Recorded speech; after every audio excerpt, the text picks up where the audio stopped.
What up, everybody? We're back. It's been like a day since we last podcasted, so feels kind of fresh, but we got OU, South Carolina this week. Battle of the Unranks. Shane Beamer making his appearance back in Norman, along with our good friend Davis Bevel. He'll be on that bus, on that plane. Yep. It's going to be crazy. Ironic, because we just played Davis Bevel level offense last week. But who knows? Who knows? It's going to be a good game. There's going to be a great showing of zero offense from both teams. Mm-hmm. Yep. And I cannot wait to see Seth Luttrell and Joe John Finley coach another game here. Mm-hmm. Hooray! That's crazy. Yeah, We talked a couple of days ago how are they still employed? They're still employed. And BV said in an interview that changes. No midseason changes. Why? If you look at every staff he's been a part of, it's never been in the middle of the season. Maybe sometimes at the end. But Let's why? make history. Why? Make history. What's the... Okay, so you blatantly just said that I see a clear problem with the team and I'm not going to do anything about it till the end of the year. So they already know their fate. Why not just rip the Band-Aid off and just get rid of them now?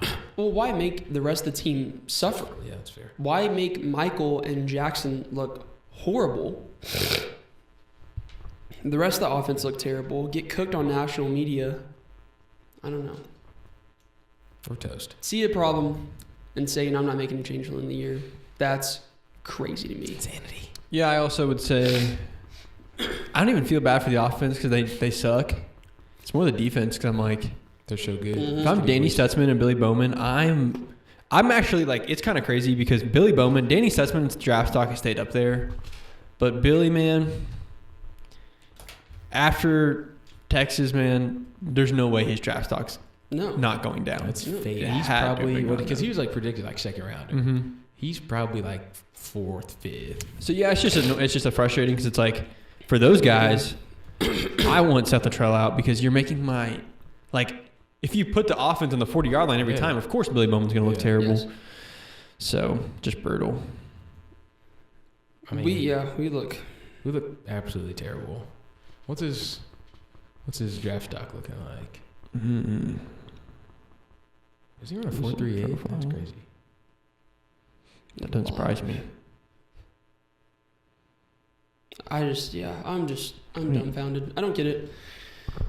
I mean, and that's the thing too is, I mean, this is when we'll talk about, I guess, for South Carolina, like the actual game outlook, but our defense is so good. I mean, they held Texas to 34 and they honestly kind of folded at the end, but when you're playing 40 minutes out of the game, like, of course you're not going to play good towards the end of the game. They're going to get Mickey Mouse touchdowns and stuff like that, even against our starters, because you're playing for 70% of the game almost. It's just, I don't know. I look at our time of possession right now, and we average 27 minutes, 43 seconds, and opponents average 32:19.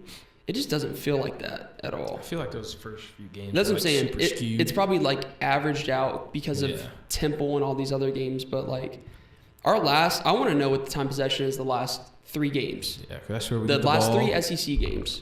What's the time possession? Well, with Texas, Gotta be it insane. actually wasn't that crazy because they were scoring pretty quick. Yeah. That's like the. I hate to say it, but our defense, especially in the second quarter, blew up, No, exploded. they're buns. They were folded. terrible. Yeah. Terrible.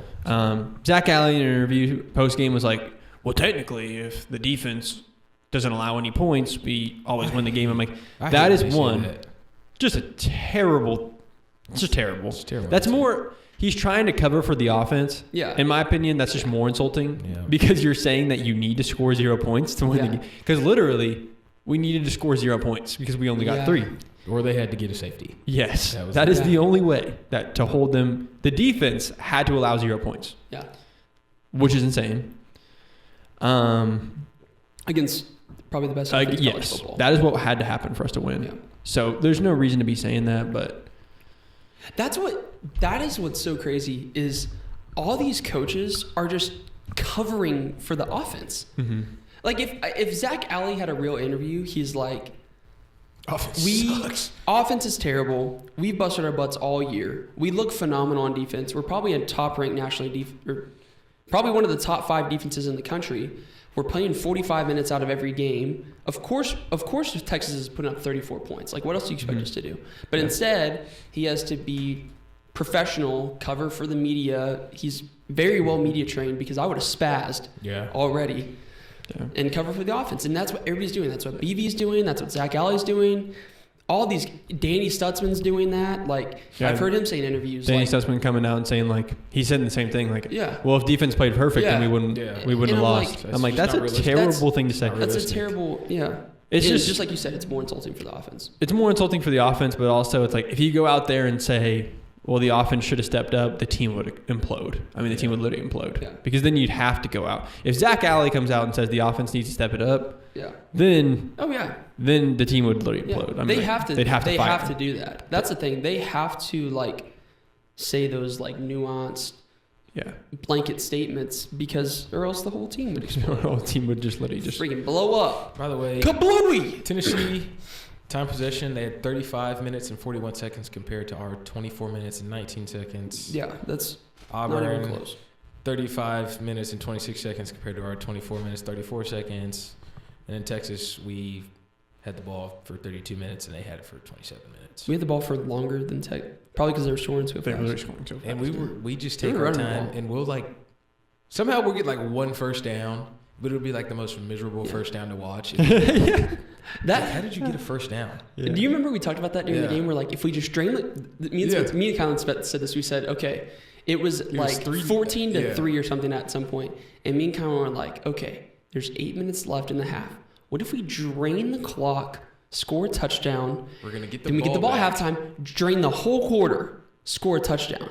We'd be up. So we'd be up 17 to 14. Yeah.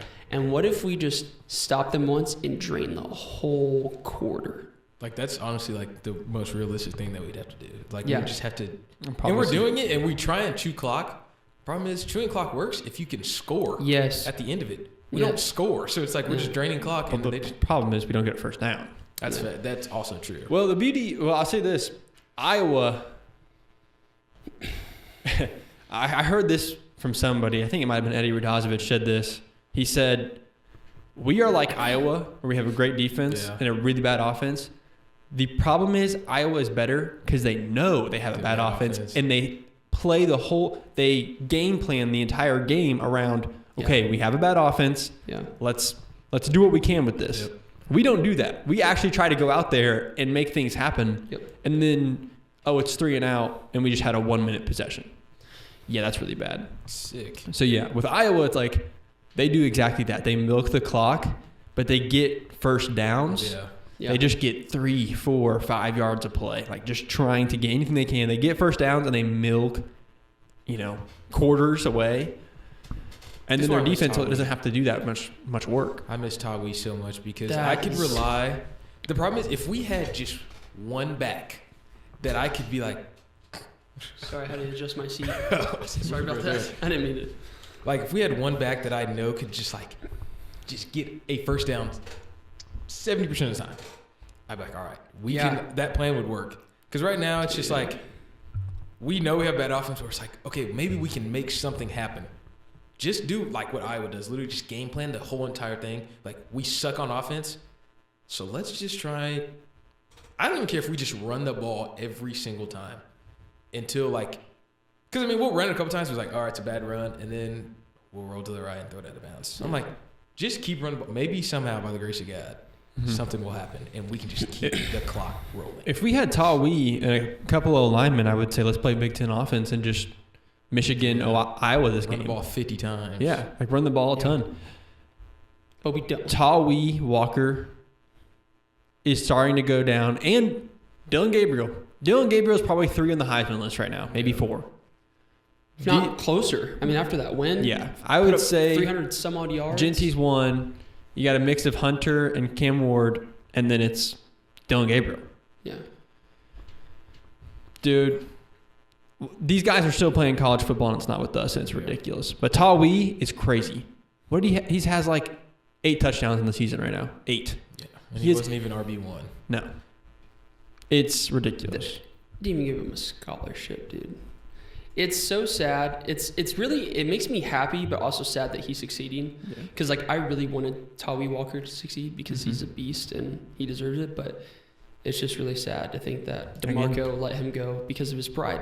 Every player that has scored a touchdown for the University of Oklahoma against Texas in the Brent Venables era is not at the school anymore, except for a Nick Anderson, literally a gimme catch. Yeah, that's I remember it. you said that. Yeah, but Dylan Gabriel has 2, Tawi Walker has 2, and in total we have 4.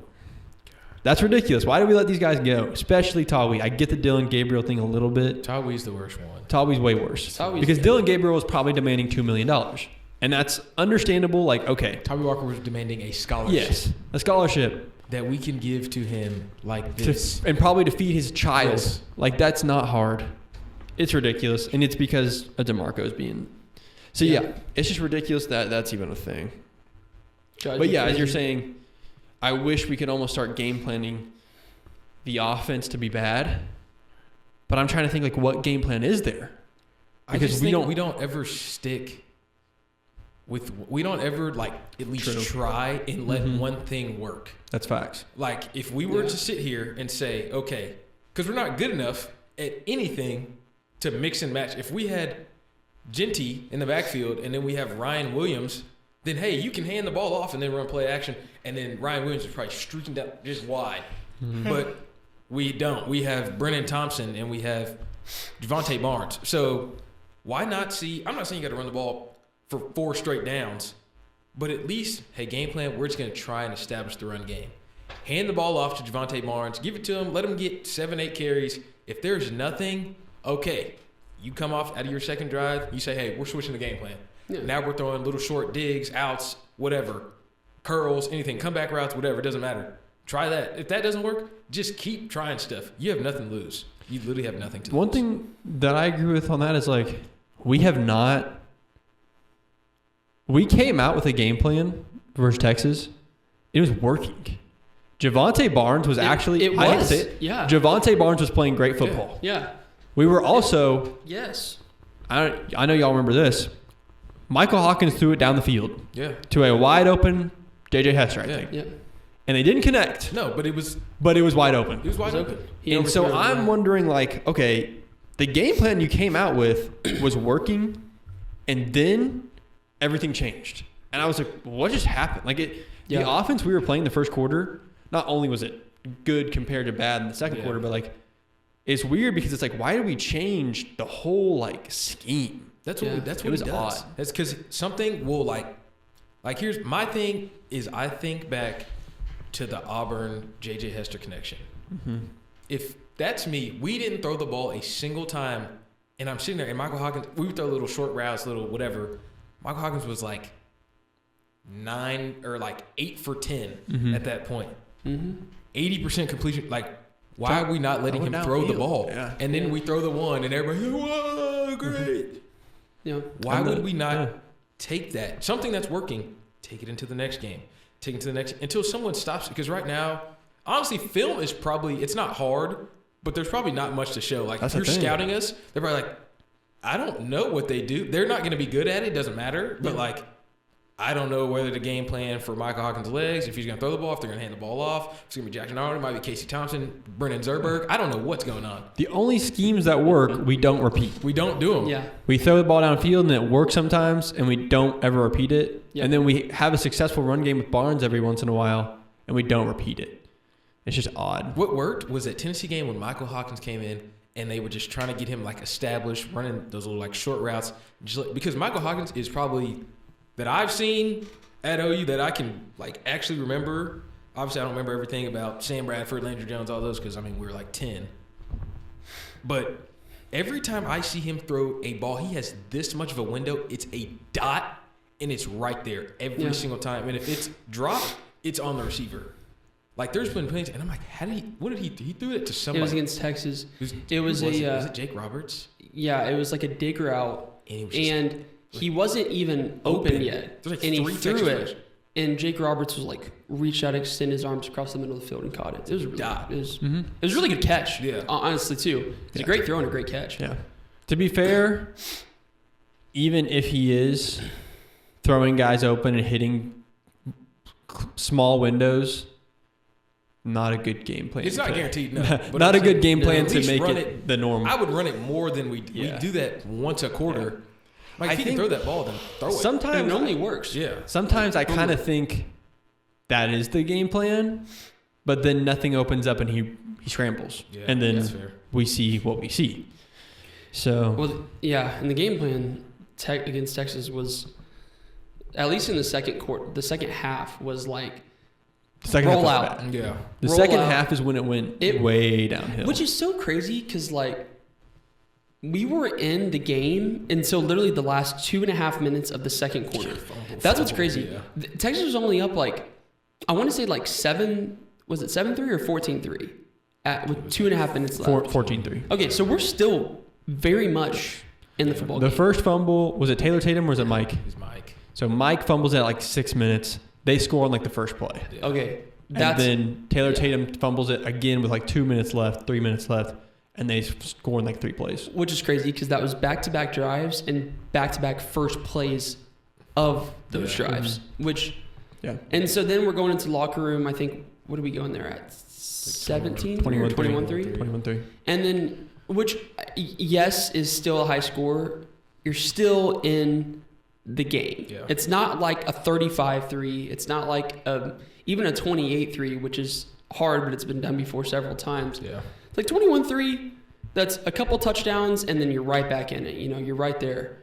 And obviously, it's a 3-score game, but I'm saying, like, a couple touchdowns, now you're looking at 17-21, and that's a ball game now. Yeah.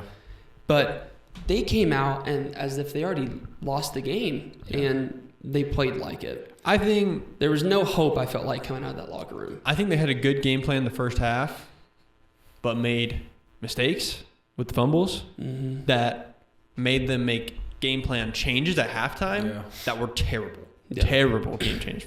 But Mike and Taylor Tatum probably, if there is a world where we won that game, it is because of those 2 fumbles. And we changed the whole game plan from that. This thing, we don't know. Was that 2 tutties? I'm sorry? Yes. Two tutties were resulted out of that? It was awesome. They scored like immediately after those fumbles. They like kicked the ball off with 2 minutes and 21 seconds. Michael Hawkins fumbled with 1 minute and 51 seconds left before half. They score literally in one play when they get the ball back. They scored one play. And we get the ball back. Was it the trick play? I think it was just that Quintravian Wisner where he just literally like the run. It was just that run. He was just breaking tackles. That was insane. And then we get the ball back, touchback, 1:40. At 1:32 seconds, Taylor Tatum fumbles the ball. So within literally 30 seconds, they got the ball. They 2 fumbles and they got the ball back and scored with 20 seconds left. So 2 touchdowns in 1.5 minutes. Yeah. 2 touchdowns in 1.5 minutes. Off turnovers. The problem is absurd. I remember at the Cheez-It Bowl, Gavin Sawchuk, true freshman, we had that game in the bag. It was looking really good, and fumbles the ball. And I remember talking to my buddy Steve, who's been watching football since '76, OU football since 1976. That's when he graduated out from OU, and he's been to every home game since. And he said, the amount of times that I can say, you put the ball in a true freshman's hand, and he fumbles the ball. That's what happens. That is just what happens. Yeah. And look what happened yesterday. You had 2 true freshmen fumble the ball. It is just the thing is like, if you're going to trust a true freshman to do it, you have to be willing to accept that's going to happen. And that didn't even make, like, them fumbling the ball, I don't get mad at stuff like that. I get mad like when Farouk last year fumbles the ball. Or drops the ball. That's when it's like, dude, you're experienced. And don't get me wrong, fumbling the ball, obviously no one wants to fumble the ball. You got this big monstrous arm is coming at you trying to punch the ball out. Yeah, you're going to probably fumble the ball sometimes. I get it. But why do we... Well, he did it a lot last year. That's true. Yeah. But my thing is okay, they mess up that happens. Mm-hmm. Quinn Ewers throws the interception the first drive of the game. Yeah. They don't switch the game. They just keep rolling because that's just football. You don't. Seth Latrobe's like, oh, it didn't work. Yeah. There's a We panic. messed up. We have to switch everything. And it's like, no, it just happens. That's football. Yeah. Go back to it. He's probably not going to fumble the ball again. It was a panic game plan change Yeah. for sure. For what? Yeah. That's what's so strange is like the game plan was honestly working the first quarter. First quarter. And second half, if you take was. out the fumbles. If you didn't have true freshmen making mistakes, then maybe we go down and get a field goal on those drives. So, kind of sucks. Oh, well. Actually, doesn't. It very sucks. But Oh well, let's get into Carolina. We've been talking about Texas for 2.5 podcasts. I mean, No. I the same here. Makes sense. Let's get into. Let's just talk about Carolina here real quick. I want to say, and I've said this about 2 games since the summer, that Auburn and Carolina were 2 games that I did not think were cakewalks. And even though they're the easiest probably SEC games we would play, I have been saying since summer I think they're teams of concern. And you look at Carolina's performance last week, lost by 2 to Bama at home. Bama was at home. They were on the road. They barely lost to LSU at home, lost by 3 points. They got spanked by Ole Miss. It didn't really feel like that watching the game. And then they also spanked Kentucky, who beat Ole Miss. So pretty much what I'm saying is Carolina right now is 3-3. 3-3. 3-3. 1-3 in conference. They're not. To me, they're not a 3-3 team. They're better than what their record shows. And South Carolina is a good football team. I really think that they are going to come in here and play really well. I mean, you go into Bama and you lose by 2 at their place. It's pretty impressive what Carolina's doing. They almost beat LSU. Yeah, they lost to Ole Miss, but anyways, that's kind of like my take is to me, this is not a cakewalk by any means, especially with how we've been performing the last 2 weeks. No game is a cakewalk. To be fair, Not I at think all. it's not a cakewalk because we suck. Yeah. That's why I think it's not a cakewalk. If we were up there, like where we thought we were going to be, this game, I mean, it wouldn't be a cakewalk, but it would be like, okay, we're gonna beat South Carolina at home. Yeah. Like it would be one of our kind of gimme-ish games. Yes. But we suck, and so Yeah. it's not. It's going to be tough. I feel like South Carolina, I would compare them to a Iowa State in the Big 12, where it's like they put up good fights against everybody, and they can easily sometimes Iowa State would be really good, and you'd be like, they're in a lot of close games. At the end of the year, they're 8th in the Big 12, and you're like, how are they Them so or bad? a Baylor, Yeah, Iowa Baylor, State or Baylor. Baylor on one of those years where they just kind of, you're like, why did they win that? Yeah. How did they just win that game? Yeah. So, I mean, like you said, I think we're more, no, I'm not even going to say that. We're not more talented. I don't know. Because we have 0 competence on the offense side of the ball. But, I mean, they got guys that can make plays, but still, I mean, literally, you're looking at Lenore Sellers. Yeah, so I'm looking at That's why I swallowed. Lenore Sellers. You can make fun of him all you want. He's got 800 yards, which is way more than anybody that we have. Yeah. 4 touchdowns and 4 picks. That touchdown is 1-1. And that's right that there. 20 sacks? Yeah, they've given up 26 sacks. Lord have mercy. We've given up 19, and I think we get sacked all the time. Lord have mercy. So That's it might bad. literally be a 0-0 game. I mean, that just might be the last score. Davis Bevel has a touchdown this season. He has the same amount of touchdowns as Michael Hawkins, guys. I just want to let you know. God. And probably a higher. And he's the third string. Yeah. Might have more yards, too. Same amount of completion. 33. Might have more yards than that 33. So Lenore, dude, he's kind of crazy. He should be running. He's got 3 rushing touchdowns and 219 rushing yards. That's actually It's crazy. literally more than any of our running backs. Oh, my God. He's better. He's That's literally insane. has more rushing We're so yards bad. than any of our running backs. We're actually so bad. we're so cooked. I don't We even are say so that. bad. Yeah, Carolina's a Actually, good no, football that's a team. lie. That's a lie. Javante Barnes has 237. Okay. Okay, So good. he's by, what is that? Perfect. 18 yards. 18 yards. That's so sad. 18 yards. Oh, my. Jackson Lord Arnold have is the mercy. second leading rusher on our team, guys. The second. They've thrown 4 picks. They've also fumbled the ball 14 times and lost it 8 times. They've recovered it 6. That's insane. They have really bad turnover stats. That is insane. That's really bad. Well, that'll be our saving grace on Saturday if there is one. Yeah, that ain't good. Interesting. So that's the stat breakdown. Well, and it goes to the same thing every week, which is it's a high turnover team. We're going to have to count on our defense to make turnovers. This reminds me of the most ridiculous thing ever. This feels like an Auburn game, but at home. Yeah. So literally, honestly, I'm a little bit more optimistic because I'm like, okay, this team is built just like freaking Auburn. Yeah. But you know what? Lenoris is going to come out and play like Heisman level. He's going to. And we're going to play RG3. He's going to have no picks until probably the last 2 minutes of the game. We have a magical pick. We're going to win the game. Hooray. He's going to play like he's literally freaking It's prime RG3, bro. Yeah. Prime RG3. Yeah. I don't know. I think they're definitely going to be a tough team. Yeah. I think it's going to be really tough. I just think if our defense plays better than it did at Auburn and better than it did last week, I'm going to be honest, the last couple defensive outings have been all right. They've been all because right. our offensive play has gotten fair, but yeah, they've been all right. Like Auburn, the offense was bad, but it's like it's not miserable, and the defense was like bad. And the defense gave up some I think that was their first true game where they were just buns. Last week, I think it's just because they're on the field. Fair. Well, also, too, the Auburn game, they had, the ball for 35 minutes? Yeah. They literally were just out there. Yeah, it was literally 35 minutes. Was it 35? That's only a 5-minute difference. For what? Well, a 60-minute game. Oh. They only have the ball 10 more minutes than us. But I mean, that's a big gap. But 10 more minutes is, it's almost a quarter. But what was I going to say? I just think the blown plays at Auburn were crazy.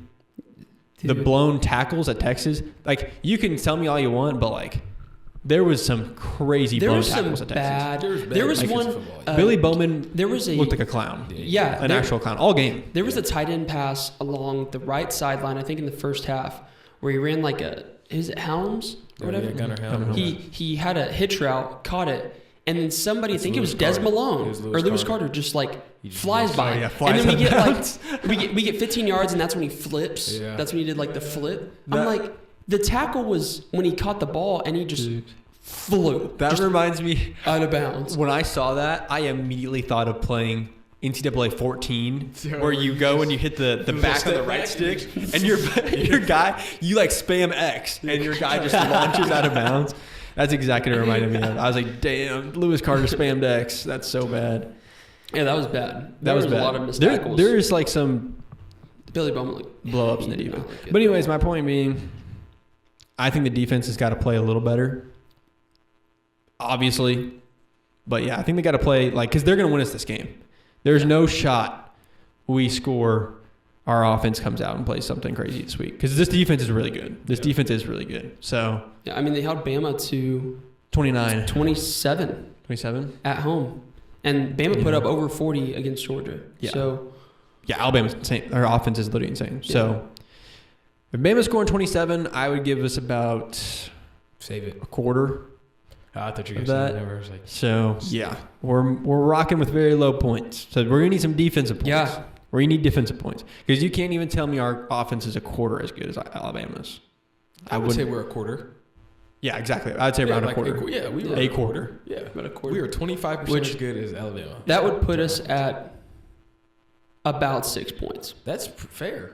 Like the game might be 63. Like that's. I actually think I was gonna. Like my score prediction will be. No, I was gonna say I think we only score 6 offensive points. Yeah, I agree. That was my. There's no way we're doing anything better than that. Now, if we score say the score predictions I don't know 20. That's 2 defensive touchdowns that I think we'd score. Mm-hmm. I really only think we're going to score 6 offensive points. Yep. Totally agree. Yeah. Defense has to play amazing. Yeah. They can't even fold. One big explosive play we're toast. Could change the entire game. Because if you have an Auburn game where you get Moss in the end zone, well, they just scored 7 points. We're probably not doing that. We are unable. They literally have to. The defense might have to score more points than allow points, which is really, really bad. So they got to play really good because that's just how it is. What is, I think, of concern for me as of late, and specifically the last couple games when the defense hasn't been doing good, is I think the lack of performance on offense is starting to bleed into the defense, and it's starting to get to their heads. Which, what I mean by that is, like, the defense has now realized, oh my God, we have to play perfect for us to win, and that's putting some back-end pressure on them, and that might be why they're having some mishaps and miscues and stuff like that, because they literally know that if we don't literally play perfectly, we're probably going to lose the game. So that's what's scary to me is, and I think that speculation, that might be a reason why the defense isn't playing as good the last couple games, is because they know that they have to be almost perfect, which is just insane. It's so crazy. And I feel like in any sport, like in baseball, when I used to, maybe you don't know, but for me at least, when, like, let's say I struck out 3 straight times, that last set, I'm probably striking out again because I'm pissed. Yes. And when you get heated, you don't want to be there anymore. When you get heated, it's over. Like, your mind is cracked. I don't care what BV has poured into you.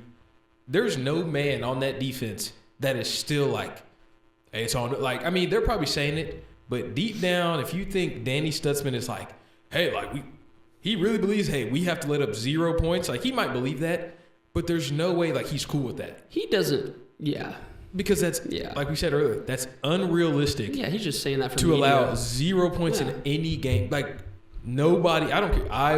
Prime Iowa's defense is not allowing 0 points all 12 games. It's impossible. Yeah. So I guarantee they're over there probably like, are you again? We just got off the field. We're back. Yeah. Well, it's those plays where it's like you get a fumble. Yeah. Jackson fumbles in the 5-yard line, or yes, we just let up a touchdown. Like, man, like, we're gonna have to go into halftime 14-3.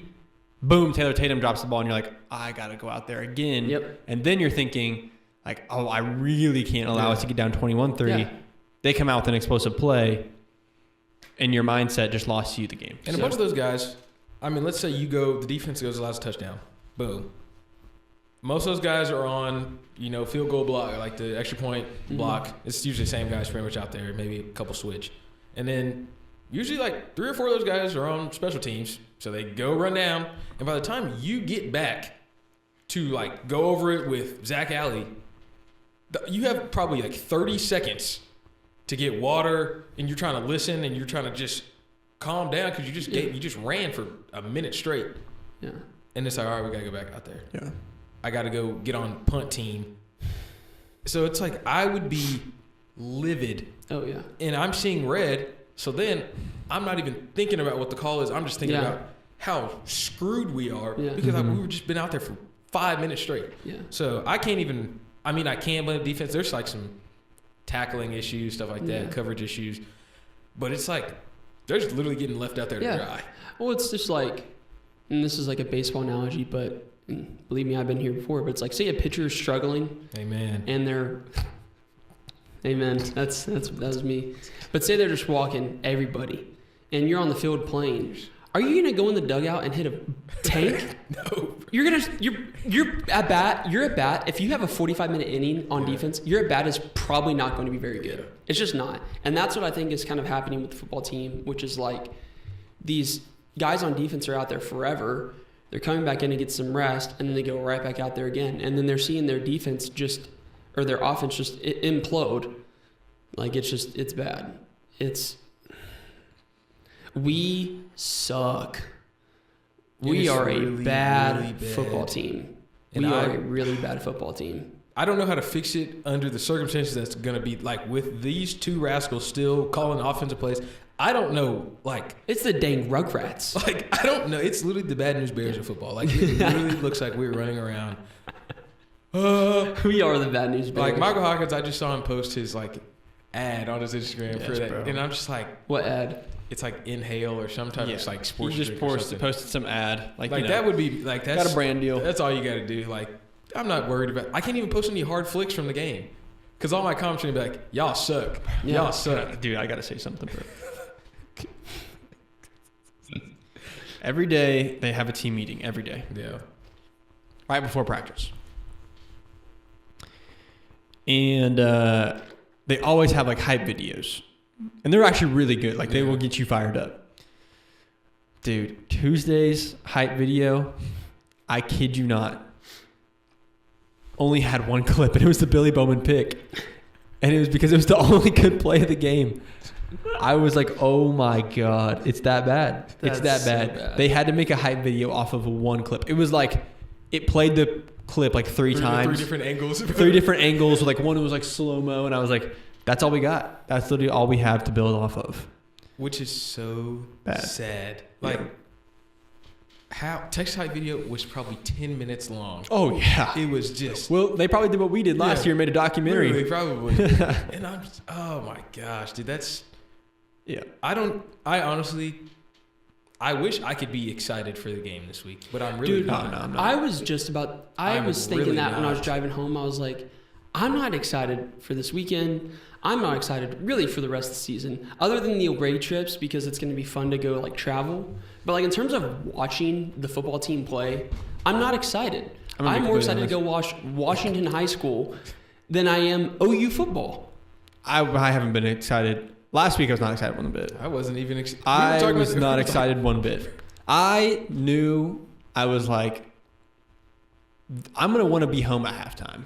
And I was right. I was like, I have not been excited in a long time. It's been basically since really Auburn. I was excited for the game, and then I lost all excitement when we were like getting whooped. Yeah. And then I was like, oh, this is fun. And then we won, and I was like, okay, this is cool. And then I was like, okay, now we have to go play Texas. Auburn sucks. Yeah, and we basically just like stole a game from them. Yeah, we did. And we got lucky. I had that realization. I was like, yeah, we're not going to beat Ole Miss. We're not going to beat Missouri. We're not going to beat Texas. I was more excited on the bye week last week, honestly. Like, I was like, I don't have to, like, sit through, like, pain. Dude, no, that's what's crazy. Like, let's go. That's what's crazy. I can watch these other games. Yeah. Let's go. I was fired up. That's what's wild. I was more excited for the bye week than I was OU Texas in this week, because I'm like, I don't have to watch I have to get up football again. 9 a.m., turn on game day, watch all the, and then they're going to go, and I'm going to watch all these people probably pick us to win the game. Probably a couple are going to pick South Carolina. Yeah. Cool. And then I'm going to go to the game. I'm going to, and Boomer! Then it's going to suck. And I have to stay, and then it's going to be media time. Then I'm going to be even more hot. It just adds up, and I'm just going to be pissed off. That being said, do we think this place is going to be full? Not the upper deck. Well, I'll tell you this: the upper deck behind y'all is never full. It was full for the Tennessee game, I think. Yeah, full Tennessee fans. Yeah. That's fair. The upper deck behind you guys was orange, bright orange. But I'm saying like lower bowl. Do we think it's full? I think so. I would say yeah, because there hasn't been a game here in a minute. That Tulane game, the top of the student section wasn't full.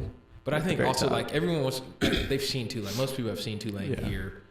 I think for SEC games, like, for the rest, it will get full, but I think the first half, a lot of people leaving. Yeah. Especially if it's just boring. Yeah. Now, if we somehow – but I don't even know what happens, and we're just scoring at will, then I think it's probably like, Like, I'll be like, okay, but I probably still won't get excited because it's full. What's so sad is, and this is literally exactly what I was worried about. I think I told Colby this in the middle of summer. I said, I just want to be at the point where I am excited about the Alabama game.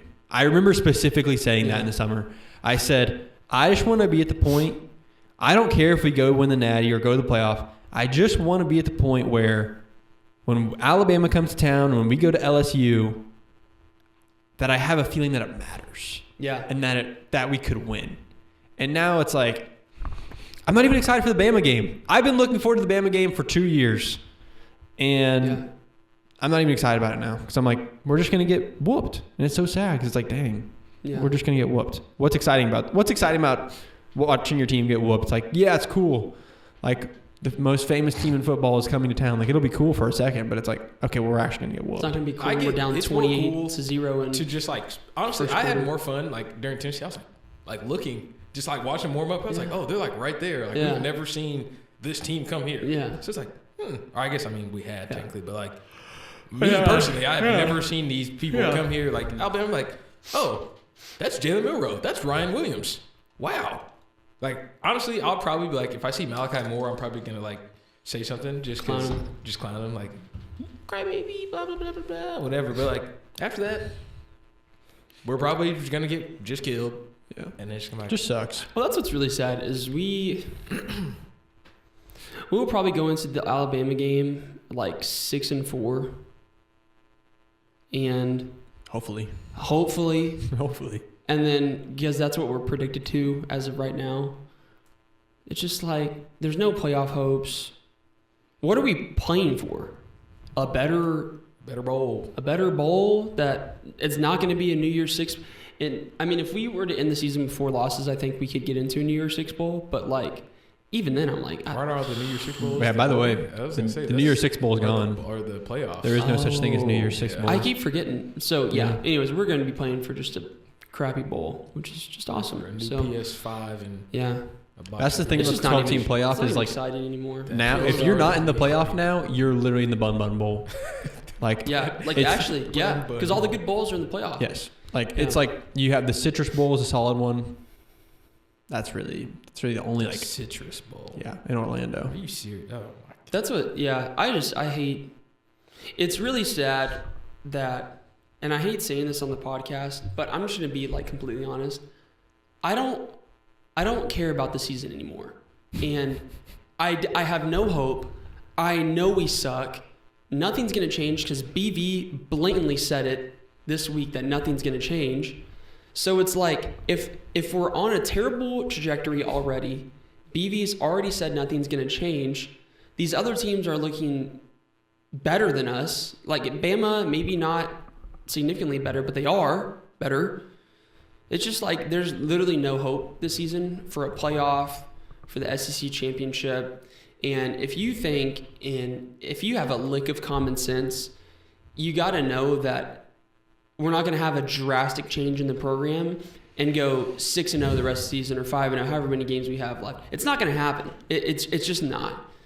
And so I hate to say that on a podcast about OU football and how much we love it, but it's just like, it's really hard. I like, there's no point in being optimistic. Like I get it maybe for like morale and it's fun and all that stuff. But it's like, what's the point of being optimistic when you know nothing's going to happen, right? Like, I don't know. There's probably a better way that I could have said that, but no, I think it just sucks. Like I'm not excited for the rest of the season. I'm not excited for this game. Yeah. It just sucks. I just think in general, probably the easiest way to say it is there's no more excitement in the games. Who wants to go to the Alabama game? It'll be cool if you're a football fan to watch Alabama and see Alabama. Yeah. But like if you're an average football fan, that game has no value whatsoever. Yeah. No value because they're just going to suck.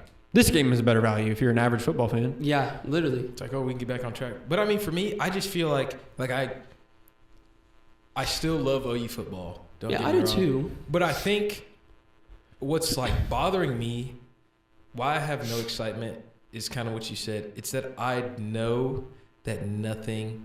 If BV had fired Seth Luttrell and Joe John last week, I would be like lit for this game because I'm like, bro, we get to see like.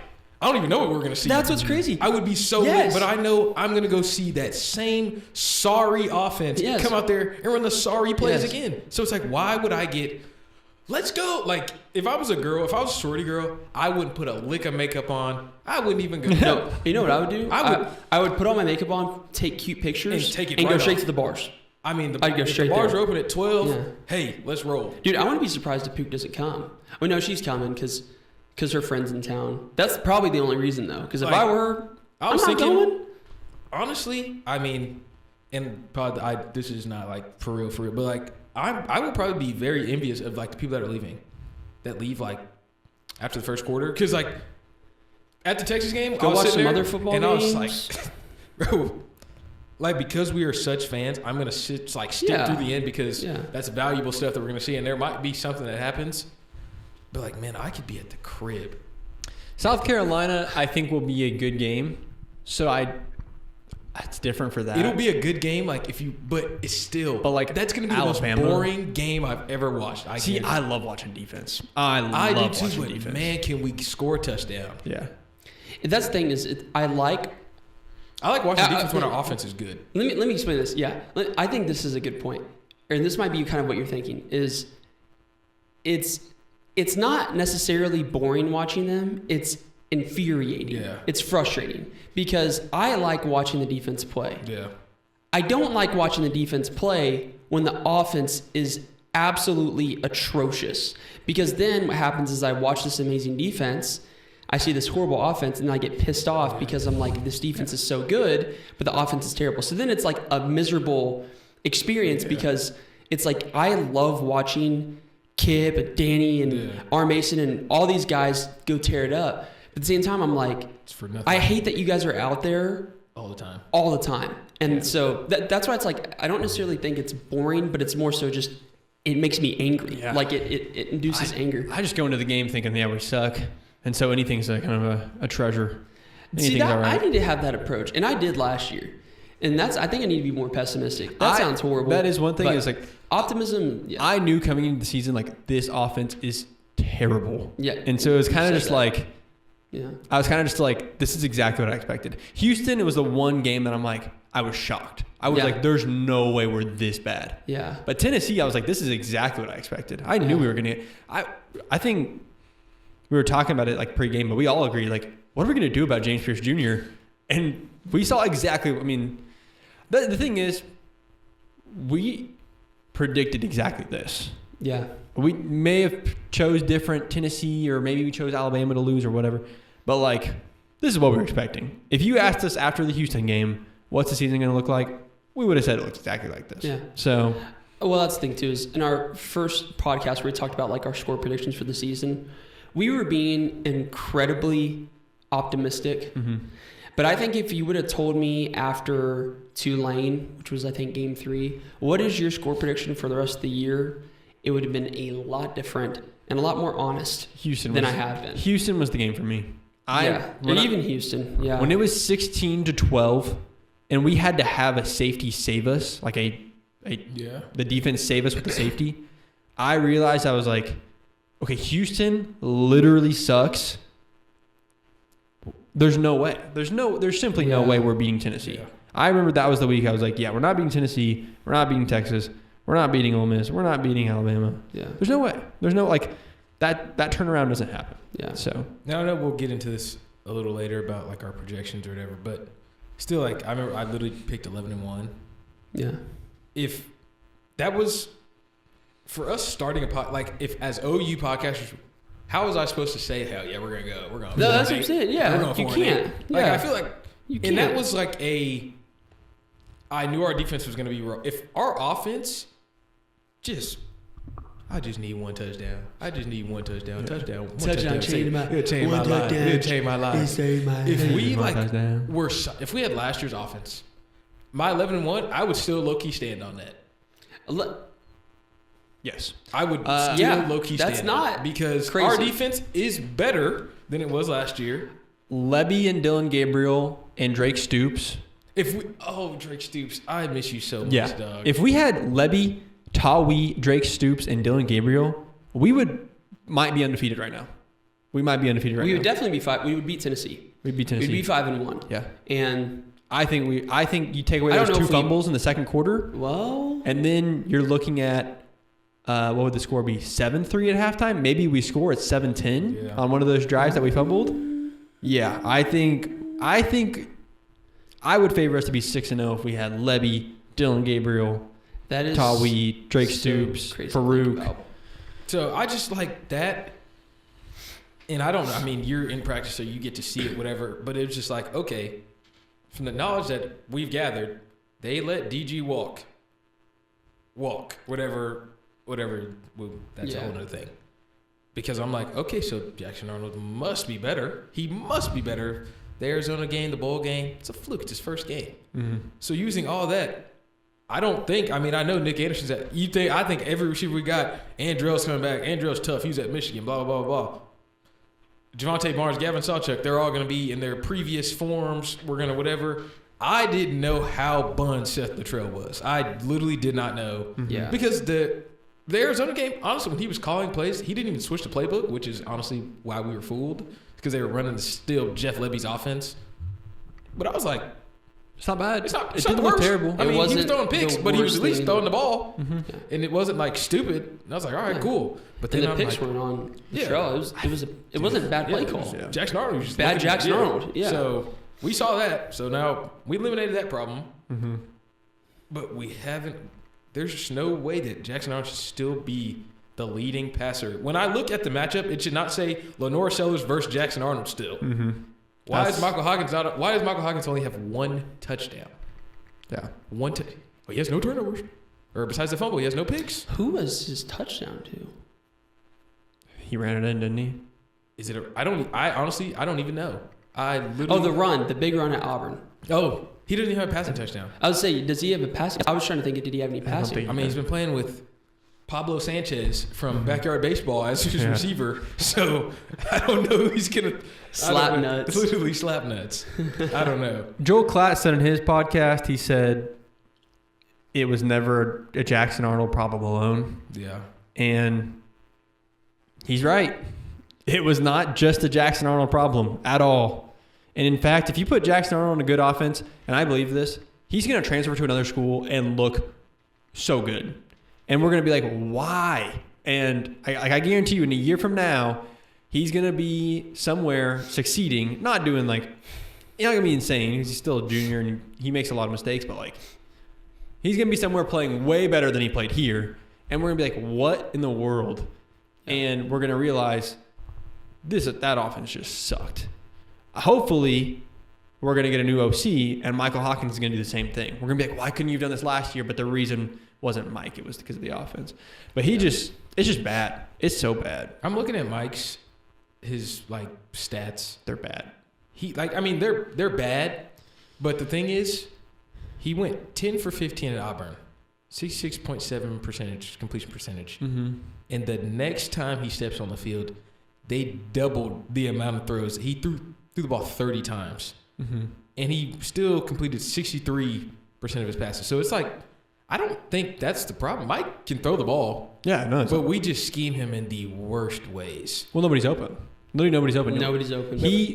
The reason his completion percentage is high, he throws it when they're open. Yeah. And if not, he just scrambles. Yeah. And got sacked it 5 works times. sometimes. That is a crazy stat. It's almost very impressive that he That's what had I'm saying. Like, I'm 60%. Because impressed.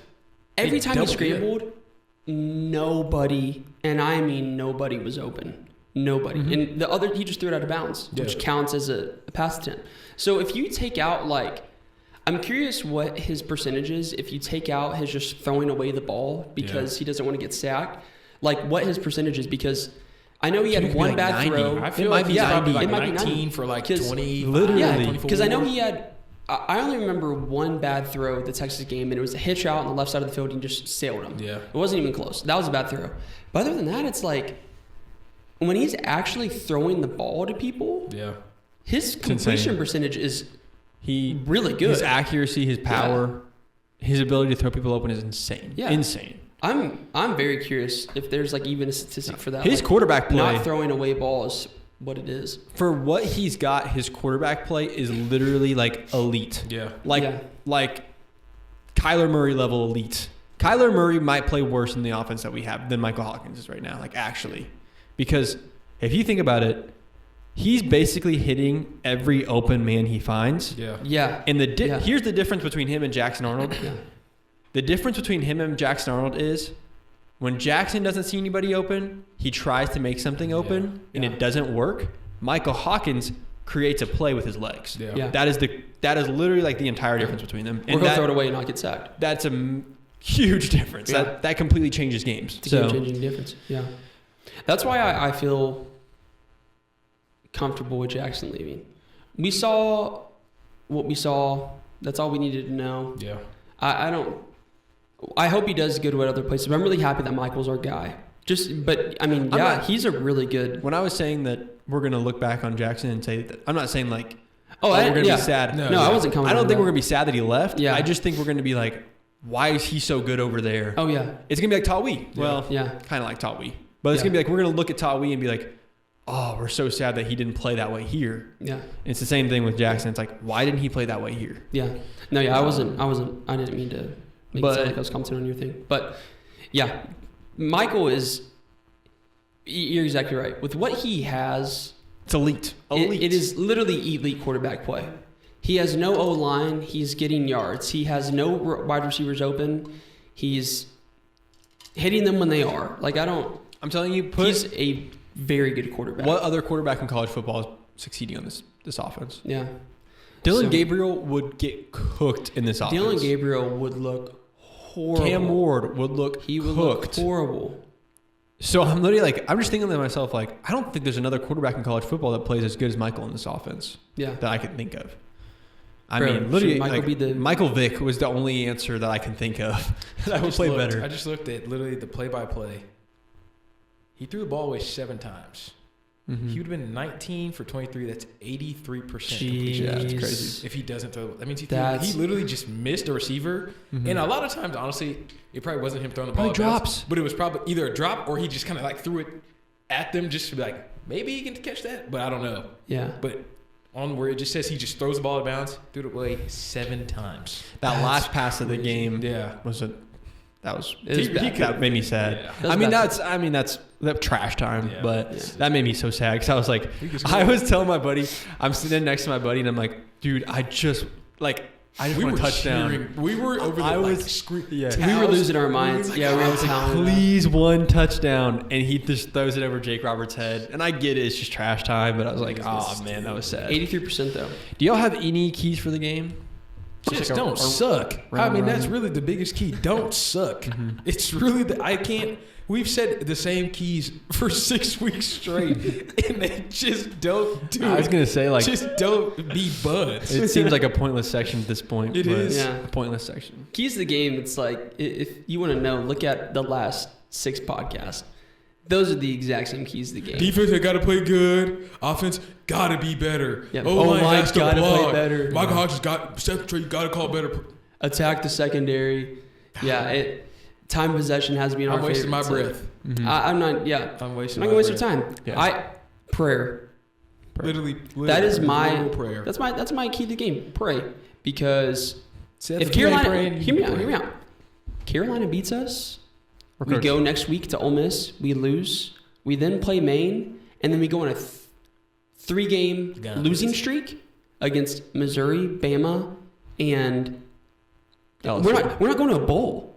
That's what's crazy. This week, you know what? This week is actually incredibly important because honestly, our bowl hopes are really relying on this game. Mm-hmm. Because I didn't even think about that, so I was literally just talking just now. But if we don't win this game, we might not go to a bowl. Yeah, I've heard people be saying this is the most important game of BV's career at Oklahoma, which is weird, but is it not incorrect? I mean, like, true. It's very – because, like, if we lose, like you said, we don't go to a bowl. If you don't make it to a bowl in year 3 at Oklahoma, there will be people calling for his head. Yeah. I might be one of them. I might be. I just don't know who we go get. Honestly, that's the thing. Is like why fire him? Like fire him for what? For who? But because I mean, obviously the defense is doing good. Just I would be calling for Seth Luttrell and Jordan Finley. Yeah. But like this might be the biggest game of BB's career this weekend because if we lose this game, we are losing every other game except for Maine, and we are not going to a bowl. And just like you talked about last week, if BV doesn't have the Sooner magic from last year. And then, what was the other one that we talked about? Auburn. If he doesn't have Sooner Magic and Auburn in Texas, holy crap. Over the last 3 years? It says BV's 1-8 versus teams that finished like within the top 25 at the end of the year. Wow. Like 1-8. He's like 3-5, like when they're ranked. There's a couple teams like those other 2 wins. They were top 25 teams at the time that we played them, but then they fell out. But 1-8 in actual teams that were actually good for the whole entire year. Here's the thing. And it's Texas. Yep. It was on a miracle. On a prayer. The rest, buns. Unbelievable drive. My prayer to God is that on October 16th, 2025, we are not making a podcast and talking about this exact conversation. Man, you're not wrong. If we have to have the BV talk a year from now, it would be really sad. Because not only would it be sad because it didn't work, but it's also like we just wasted 4 years. And it's our college years that we just wasted. Man, that would suck. Segueing right in, do y'all want to, since we're 6 games into the season, predict this last half and see, kind of think about where we're going to end up? It's going to be a painful one. But what do we think? What do we think? I wish I could tell you. That's the thing. That's the thing. I wish. I have no idea. I wish I knew. I guess I do know. But like I don't, because I still got that silly feeling in my head. Just like, oh, nothing. They're going to switch it up. And this week we're going to be elite. But I know we're not. So like in my head, I really want to say we're going to go 1-5. Like I really think Maine might be our only win for the rest of the season. But then it's just like, I do think that the home environment does play a lot, and like we will play better. But then it's just like, do we play better? Yeah. Yeah. Like if you look the rest, South Carolina, Maine, Alabama. I want to say we'll go 2-3 or 2-1, but then It's tough. I honestly think we'll go 2-4 the rest of the year, and we'll finish 6-6. That's my exact prediction. Oh. 2-4 the rest of the year, and we make a bowl. I think not to give away my score prediction, but I think we win this weekend because it's a home game. If it's a away game, we get whooped. I think we lose Ole Miss. I think we win Maine. I think we lose the rest, and we go to. Let's pull it up.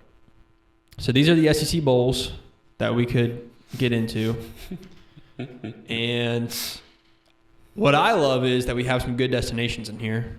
We also have some really, really bad destinations, but we have Memphis, Tennessee. Yes. Oh God. What we have to pray for is that they won't give us the Liberty Bowl or the Texas Bowl. Bro, I don't want the SRS Distributors Las Vegas Bowl. Hey, but I do. It'd be cool. December 17th, bro. That's so. Oh my. Would you come to that with me, Kylan? Yeah, I'll go. It'd be fun. So first off, I don't think they'll give us the Liberty or the Texas Bowl because it's versus the Big 12, and I just feel like because bowls they don't have any restrictions on how they choose these things really. Yeah. So it's like. They wouldn't put us against a Big 12 team, hopefully. I don't even think we'll be good enough to get to the Texas Bowl because that's actually one of the higher SEC bowls. So that leaves us, hopefully, with the ReliaQuest Bowl in Tampa, which I would, again, that'd be fun. I'm thinking in destination terms. I don't care about what the heck. It could be the Bedbug Bowl. I don't care. The Super 8. What is that called? The Motel 6. The Motel 6 Bedbug Bowl. If it's in New York, sure. Stadium, if it's in New York, I'm sure. Like I love to go to the Pinstripe Bowl.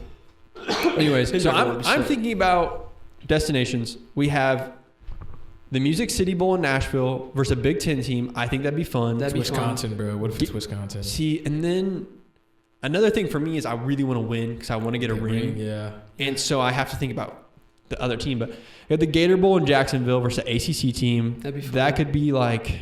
It's gonna be like Cal, bro. Oh God. Jacksonville is SMU would get cooked. Jacksonville is not the little best. YN-ish. That's a Not the greatest. It's Florida at least. Florida. No, that's not Florida. That is Florida. Yeah, that sucks. In Jacksonville. This would be a lot of fun. I think would be a lot better.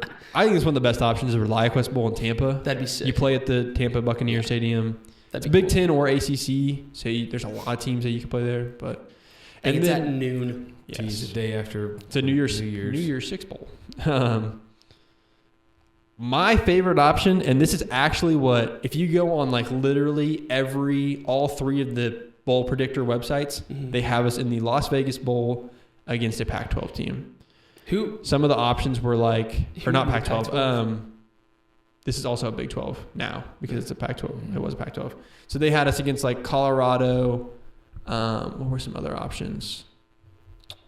I forget what the other ones were. That'd be fun if we did. I would love to go to Vegas against Colorado. I'd go to that game. That'd also be sick. That'd be really cool. would be the first time I'm home for Christmas in years. Literally 3 years. Oh, yeah. So Yeah. that would be nice. And that's the only one. I didn't even think about that. That would be like before. That'd be nice if it was before Christmas. Right after graduation. December 17th. Literally, you would miss graduation, wouldn't you? Yeah, I would miss graduation. I would not care one bit. I don't care about graduation whatsoever. Either, but Could not. Your mom does. Yeah, my mom would be heated. But she would get Christmas back, so it'd be a fair trade. It's fair. Yeah. Sound like a fair trade to me. I say right. So yeah, let's go through a couple of bowl projections real quick. This is Sports Illustrated. They're obviously pretty solid. So chat, just so you know, we are looking at the computer screen of Spencer's on the TV. So There's actually a random guy back here, and he has a piece of paper, and he's. We should start calling it Jamie. Jamie, can you pull up the Sports Illustrated? Is that Iron Man or whatever it is? Who is that? What is that? Not like that guy? What's that guy's name? Joe Rogan. No, it's Joe Rogan. We're talking about Jarvis. Is it Jarvis? Jarvis. I don't watch movies. We're starting that right now. We're calling the TV Jarvis. We're starting that right now. We are starting that right now. I was like, I know there's a movie where they. Sports Illustrated has us against Arizona State. We'd get whooped. Cam Scattaboo would run all over us. Jarvis fires at the truth. Wouldn't it be fun to play in the fin? Just a laser. It just goes right through his ass. Jarvis blow up our offense. They're in the meeting rooms. Jarvis blow up Seth Luttrell. That'd be awesome. Firing the offense. And it's just eliminating the offense. It would be so cool to play in the Fenway, the Pinstripe Bowl. Golly. But yeah, we got Arizona State is one of the options. Let's see. This one also has us in the Vegas Bowl. Myrtle Beach. I won't be there. Hell no. Thank God it's not us. Where's Oklahoma in this We thing? didn't make a bowl, bro. They got us. The Biggie Bowl. The Texas Bowl. The Texas Bowl versus TCU. Let me tell you something. If we go to the Texas Bowl, I genuinely might quit my job before. I don't want to go to that bowl. There's no way. Yeah. TCU, are you kidding me? If we play TCU in the Texas Bowl, that will be a middle finger to me because that's terrible. Because the last time we played TCU was on a Black Friday morning, 11 a.m. TCU has just given us. I hate TCU. What if they win and you don't get a ring? Hey, I wouldn't actually quit, but yes, that would. That would be his luck, bro. That would be my luck at this job right now. This one has us Washington State. That one we'd win. I hope. In Vegas, I pray to fun. God we get that. PM, December 27th, though, that would suck. It would. That would really suck. Let's see what this flights. Good thing is flights to Vegas are really cheap. Like, but at that time, really cheap. Right after Christmas, bro. I don't know, but still, yeah. Trending down. Oklahoma Sooners, awesome. The Music City Bowl versus Nebraska. That'd be a great That'd be game. Fun. Nashville too. That'd be fun. I think we'd get cooked though. I do too, but I mean, Dylan Rayola's gonna say, "Hey, watch this." That'd be cold too. It'd be very cold. That'd be cold. Did y'all know the coldest outdoor football game, college football game ever played was 2022? It was in Dallas. It's the one played in TCU. I don't know if you guys know this, but TCU Stadium hosts a bowl game, which if we ever got that, I genuinely think, yeah. Oh, and Baylor played in it. Oh, God. Imagine being Baylor. Like, I'm going to a bowl game. And it's at TCU. Oh, my gosh. Baylor Bowl. You got to go to whatever G. Carter Stadium, whatever it is. The Armed Forces Bowl. Yep. And that chili. Yeah. Anyways. How is it in Texas? Oh, my God. So They cold? lost. How is that even possible? Played in Ammon G. Carter Stadium. It's freezing. If I had to play in that game, I'd be hot. It was 13 degrees. Jeez. Negative 11 Celsius. But I remember the wind was crazy too, so it was like super, super cold. Football, the one thing about football is that you do actually heat up. That's one of the sports that you will heat up. Sometimes, like, if you just keep going, if you play if enough. It is 13. We played snow football.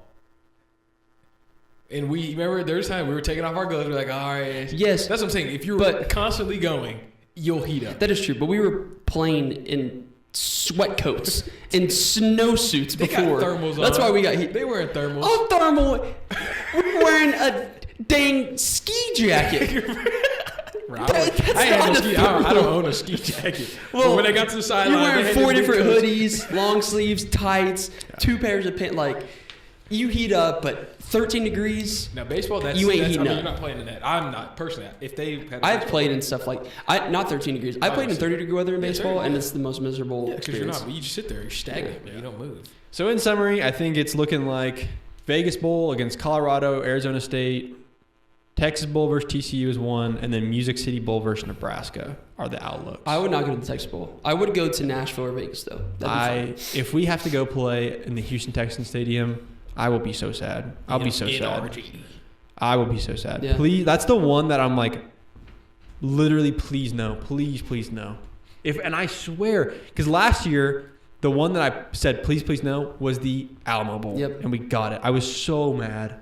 San Antonio's better than just Dallas or Houston. I don't know. I just, if the Cheez-It Bowl is the best bowl game I ever go to, Prince Chedward.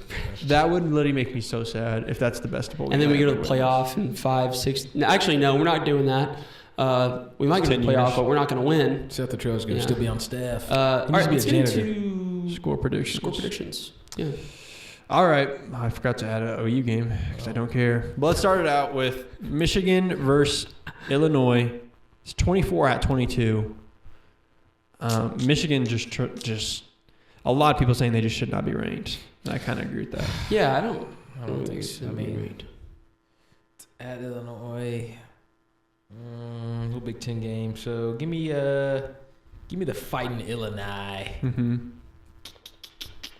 I'll go 22-17.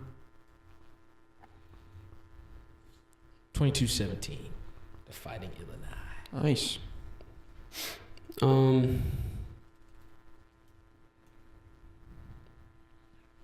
Yeah, I like Illinois here. Their record isn't great. They're ranked. I'm just saying, like, their wins are very close, but they're wins. I like Illinois here, though. You said 17-22. Their offense is not bad.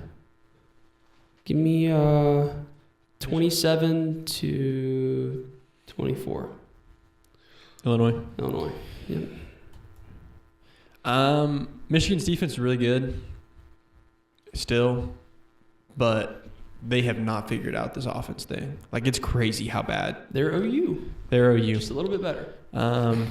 So sad. They have not figured it out, and it's actually kind of depressing. They're definitely a little overrated. I think Illinois will win this game. I think their defense is still good, though, so I'm going to say, like, 10-17. Solid. Okay, next up, 2 teams that have also talking about trending downwards. Bama, Tennessee. Bama coming off a loss to Vanderbilt and then a super close home game to South Carolina, which is inexcusable at Bama. Yep. Tennessee coming off a very similar loss to Arkansas on the road and then almost lost to Florida at home, which is, again, inexcusable. Yeah, they lost. By the way, they won in overtime to Florida. 23-19. So kind of battle of the mid right here, in my opinion. But Bama at Tennessee. I think Nico is overrated, and it's showing that he's not very good. He's a freshman, or I guess whatever, redshirt freshman, blah blah blah. First year starting. He'll be at home, so it's not gonna be as bad. But I think the Bama offense is probably. It's one of those games where they're probably going to lock back in because they know it's Tennessee and they're going to, they know what they got to do. I got Bama. Give me 31. Give me 31-21. Bama. I like that. I am taking Bama here. I think Nico is not very good. I think Tennessee is, I hate to say it, but it's kind of fraudulent. They should have lost to Florida at home. They have a lot of talent, but I think Bama's going to come in, lock in, and actually kind of tear them apart a little bit. My prediction is Bama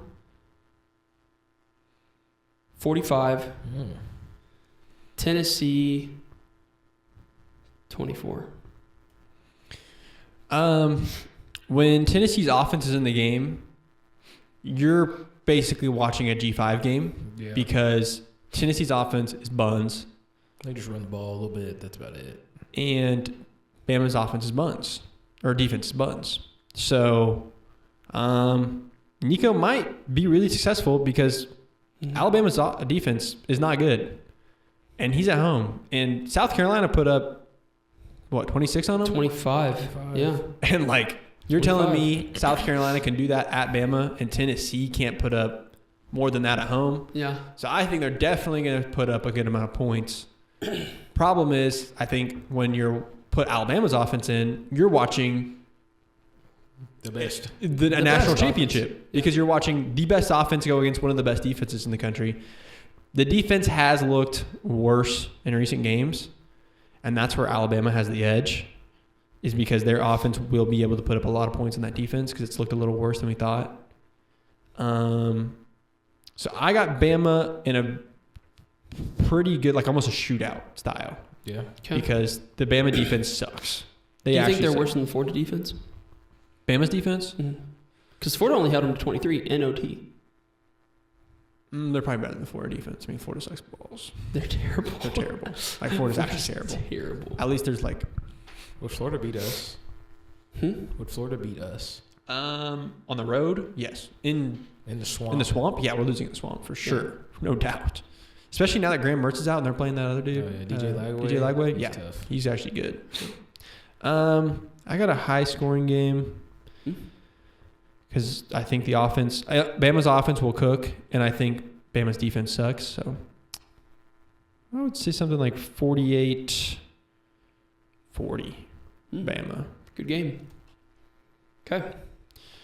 Then the big one, Georgia at Texas, probably the only real game that matters this weekend, I would say. Georgia at Texas. I want them dogs. Mm-hmm.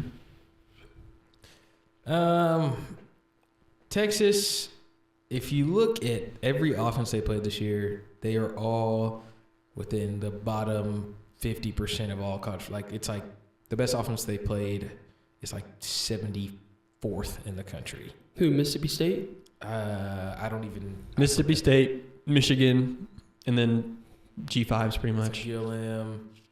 Yeah, so they're all really buns. And then us. We were down there too. So, we were We're probably the worst. We're probably the worst We offense probably they were. played. General Booty's ULM is probably better. Yeah, honestly. Oh, he is? Yeah. Yeah. Yeah. Most likely. Did they? Wait. Keep going. Bro, was Longwood ahead of us? They probably put them more. Yeah, I think they put up 10, I think. Oh, no. So General Booty put up the same amount of points as us. On the road. On the road. Dang. Not even in a neutral environment. Very impressive outing from General Booty. Yeah. Anyways, go on. I just don't think they faced anything crazy. They are at home. But Texas, I know their stadium's huge, but I guess because I've never been there. But it doesn't seem like that's that crazy of an environment to play in. It's just they got a big stadium, a lot of cool stuff. They got the little drones or whatever, cool. But I just feel like it's not one of those threatening, Neyland. It's you go to Neyland, you're gonna hear it. Texas, I just feel like it's solid people, a lot of people, not a lot of noise. I feel like so Georgia. I think Carson Beck might cook. I don't know why. So I'm gonna go. I'm going 38. Give me 38-28. Okay. Dogs. Ugh. To me, this is a complete toss-up because I don't know. I really don't know. I think Texas is an amazing football team and probably the most complete team in college football right now. Georgia, they're just Georgia. They're always going to be good.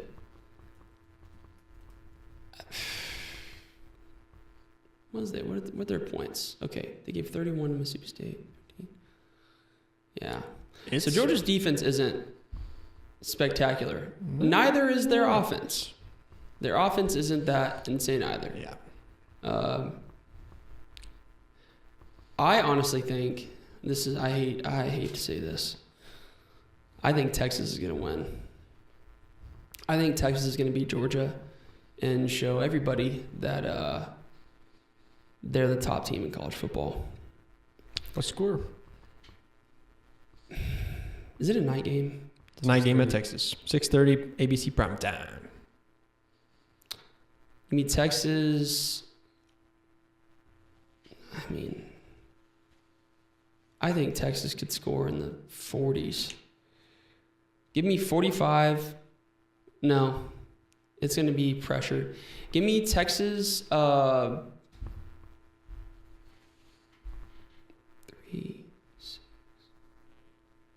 34 and Georgia 20. One thing to analyze easy, this is like a gimme, is that they have a common opponent, Mississippi State. Both they played at home. Georgia played at home. Texas played at home. Georgia only won by 10 points. Texas won by 22. So that's one common opponent. I also think Georgia's loss this year was at Bama. Now they go to at Texas, and allegedly they're going to not lose the game. I think Texas is better than Bama, and their home environment will be better. I think it's going to be really good.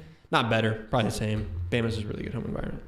So yeah, I mean, like, if you look at the common opponents plus the Alabama comparison to this game, it's like, I think this is a no-brainer for Texas, I think.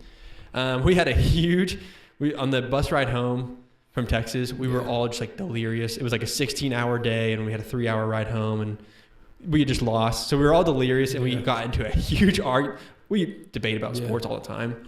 We had a huge argument about if Texas is good or not, or if we just suck.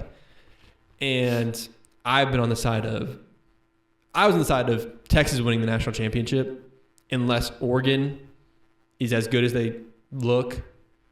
But the thing about Oregon is Oregon's getting better. So, but anyways, I think they're the best. I think they're the best team in college football right now, and they're at home. I don't think Georgia's great.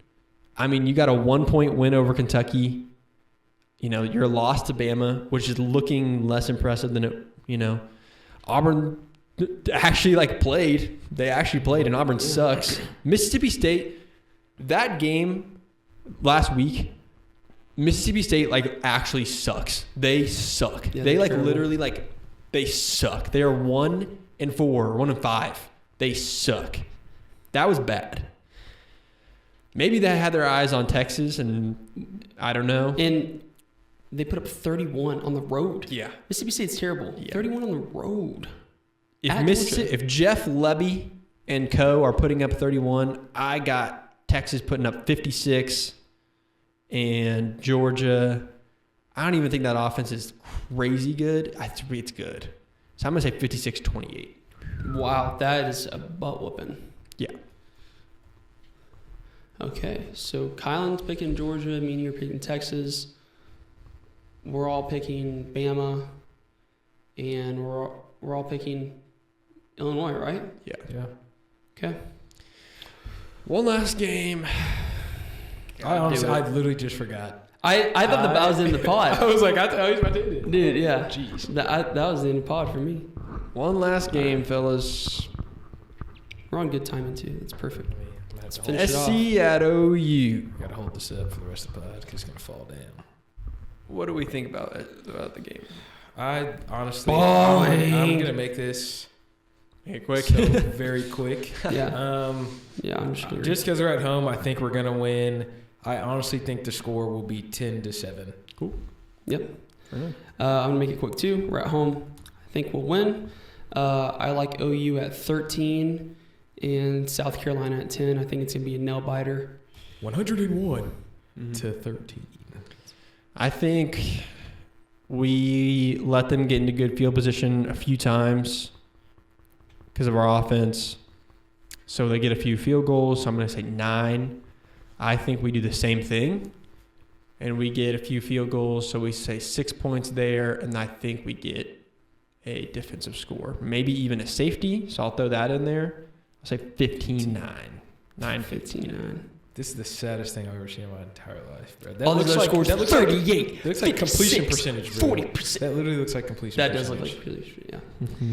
Yeah. Well, there you have it, guys. We all pick Oklahoma. I almost said Carolina. We all picked OU to win. I really hope they do, because if they don't, our bowl hopes are pretty much gone. Unless we have a miracle legacy you run. will be home for Christmas and graduation. Hooray! Right! Yeah, guys.